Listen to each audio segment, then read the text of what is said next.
Salut à tous et bienvenue dans cette vidéo. Aujourd'hui, nous allons parler beaucoup plus de la vaccination chez les animaux d'élevage et plus précisément, nous allons parler des précautions à prendre et des techniques de sa mise en œuvre. Alors, qu'est-ce que c'est que la vaccination? La vaccination, c'est une procédure, c'est un processus par lequel l'on confère à un animal une immunité afin de renforcer son système immunitaire, son système de défense à faire face à des maladies et qui ne sont pas encore là. Donc, c'est une méthode de prévention des maladies, surtout des maladies virales. Donc, la vaccination est opérée, est souvent exercée parfois dans les élevages pour deux principales raisons. La première raison, c'est une raison sanitaire, donc il faut assurer un bon état de santé pour les animaux. Et la seconde raison, c'est la raison économique. Sur le plan sanitaire, quand l'animal est vacciné, l'organisme de l'animal présente une défense immunitaire solide, si bien que l'animal peut maintenant faire face à la maladie virale pour laquelle elle a été vaccinée. Et en élevage, nous avons une catégorie de maladies qu'on appelle des zoonoses, qui sont des maladies qui peuvent être transmises des animaux à l'homme et vice-versa. Alors, en vaccinant correctement et fréquemment les animaux d'élevage, le lien de transmission, le risque de transmission de maladies des animaux pour les hommes, ce risque-là est réduit. Donc, ce qui veut dire que la santé du personnel de l'entreprise également aussi a été indirectement sécurisée. Donc, sur le plan santé, la vaccination permet de sécuriser la santé des animaux d'élevage, mais aussi du personnel de l'entreprise. Sur le plan économique, quand un animal est malade, l'animal n'arrive plus à donner le meilleur de lui-même. Et quand l'animal ne donne plus le meilleur de lui-même, il y a des pertes économiques qui en découlent et l'entreprise reçoit un coût sur le plan profit. C'est pourquoi il est hyper important de réussir réellement cette opération, d'abord de la pratiquer et de la réussir. Beaucoup d'éleveurs d'élevage aujourd'hui pensent que la vaccination est une formalité qu'il faut remplir juste comme ça. Mais en réalité, ce n'est pas une formalité, mais c'est une obligation. Parce que si vous avez réellement l'ambition de, d'aller vers de gros profits pour votre entreprise, vous devez forcément pratiquer cette opération-là et s'assurer que vos animaux sont dans de très bonnes conditions de santé pour pouvoir donner le meilleur d'eux-mêmes génétiquement parlant. Alors, quelles sont les méthodes d'administration des vaccins qui existent? Ces méthodes sont en fonction du type de maladie à laquelle vous voulez vacciner vos animaux et aussi de l'âge des sujets. Donc, quand nous prenons le cas par exemple de la volaille, donc nous avons des vaccinations par pulvérisation, par méthode orale, par méthode intranasale, donc c'est-à-dire par le nez, par méthode sous-cutanée, c'est-à-dire sous la peau, ou bien par méthode intramusculaire, c'est-à-dire dans le muscle directement.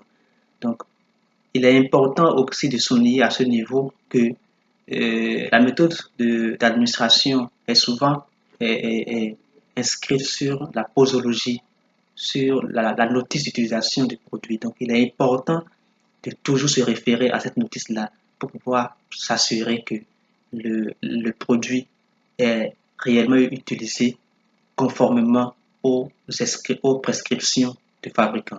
C'est très important de se référer à chaque fois à cette posologie.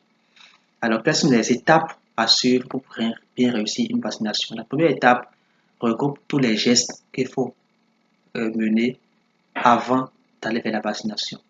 Alors, il faut d'abord acquérir un vaccin de qualité, donc s'assurer que le vaccin n'est pas encore périmé, n'est pas encore expiré, donc vérifier la date d'expiration du produit.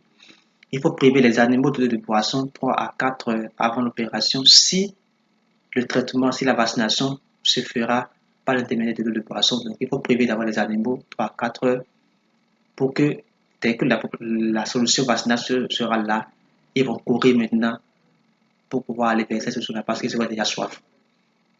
Il faut se laver proprement les mains avec du savon, stériliser les seringues et autres équipements à utiliser pour la vaccination avec de l'eau chaude. Et dans ce cas, il est formellement interdit d'utiliser les germicides pour pouvoir stériliser ces matériels-là. Ensuite, il faut remuer la boîte contenant le vaccin afin de totalement le mélanger parce que le vaccin, quand il est au repos, toutes les substances actives du vaccin vont s'asseoir en bas. Donc, en voulant prélever le vaccin, il est souvent conseillé de le remuer correctement pour pouvoir homogénéiser le mélange avant tout prélèvement. Il faut diluer le vaccin avec de l'eau distillée et ne jamais utiliser de l'eau simple et suivre strictement le mode d'emploi inscrit sur la boîte. Ça, c'est très important. Toujours se référer au mode d'emploi qui a été conçu par le fabricant.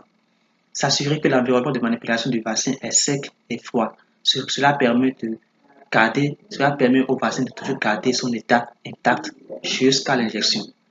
Il faut prélever la quantité appropriée à l'aide de la seringue. Donc, en fonction de l'âge de votre animal, vous allez prélever la quantité qu'il faut en suivant la posologie inscrite sur la notice du fabricant et prélever cette quantité-là dans la seringue et s'assurer que les sujets à vacciner ne présentent aucun signe clinique de maladie. C'est très important de s'assurer ça parce que quand l'animal présente déjà un signe de maladie, ce n'est plus conseillé de le vacciner. La deuxième étape regroupe les actions à mener pendant la vaccination. Et pendant la vaccination, il faut d'abord, s'assurer que l'animal est bien contenu, c'est-à-dire que l'animal est bien maîtrisé. Parce que si la vaccination doit être, par exemple, sous-cutanée et que l'animal n'est pas bien maîtrisé, bien contenu, facilement l'aiguille peut aller dans les muscles et un produit qui devait normalement aller sous-cutané peut facilement aller intramusculaire. Et là, ce n'est pas bien pour l'animal et par conséquent, la vaccination n'est pas réussie. Donc, la première phase de cette étape de la vaccination, elle est capitale. Il faut s'assurer que l'animal est bien contenu. Et cette pratique est beaucoup plus conseillée s'il s'agit des gros animaux, tels que les petits ruminants, le porc, les gros ruminants, etc. Il faut injecter le produit à l'animal aussitôt qu'il est prélevé, donc pas de temps mort entre le prélèvement du produit et l'injection. Si la méthode d'application est à travers l'eau de boisson, il faut préparer une solution à base de vaccin et la faire boire au sujet. Cela est beaucoup plus utilisé dans le cas des sujets d'un jour, par exemple, quand je prends les volailles d'un jour, où le produit est préparé dans l'eau de boisson qui est servi aux poussins. Il faut s'assurer que tous les poussins boivent réellement ce produit-là. Ensuite, il faut s'assurer que tous les animaux boivent la solution qui est servie. Donc, tout à l'heure, c'est comme tout à l'heure, s'assurer que tous les animaux boivent réellement la solution qui est servie. Et ne jamais vacciner les animaux qui présentent déjà des symptômes d'une quelconque maladie. Et il faut vacciner les animaux tôt le matin, tard le soir. Si le vaccin reste, il faut jeter le reste du vaccin dans un trou profond, creusé loin des habitations et de l'exploitation. De même, il faut disposer des seringues, les flacons de vaccin vides et tout autre matériel utilisé dans un trou profond en dehors de la ferme et très loin des habitations également. Aussi, il faut se laver les mains proprement au savon. Il faut servir de la vitamine au sujet pendant 2 à 3 jours. Cette dernière action, elle est hyper importante parce que la vaccination est une injecte. En vaccinant un animal, on lui injecte des virus inactifs.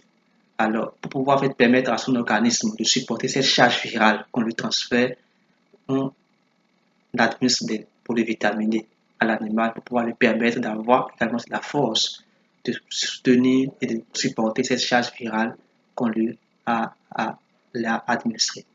Alors, merci beaucoup. Voilà les grandes étapes qu'il faut suivre rigoureusement pour réussir à bien vacciner vos animaux. Nous allons passer si peu à la phase pratique de ce tutoriel-là également aussi. Mais d'ores et déjà, nous avons voulu vous faire part de cette procédure-là pour que vous l'ayez déjà en tête afin que lors de la pratique, tout puisse aller vite et correctement comme cela se doit. Merci beaucoup. Et nous avons toujours notre livre qui est toujours disponible sur la plateforme de cette librairie. Et dans ce livre, vous allez avoir plus d'informations détaillées sur ce tutoriel-là. Donc, nous vous invitons à aller sur le lien, à acquérir le livre. C'est à un prix raisonnable et accessible à tout le monde. Achetez le livre Et puis, vous allez découvrir beaucoup d'autres notions sur l'élevage des volailles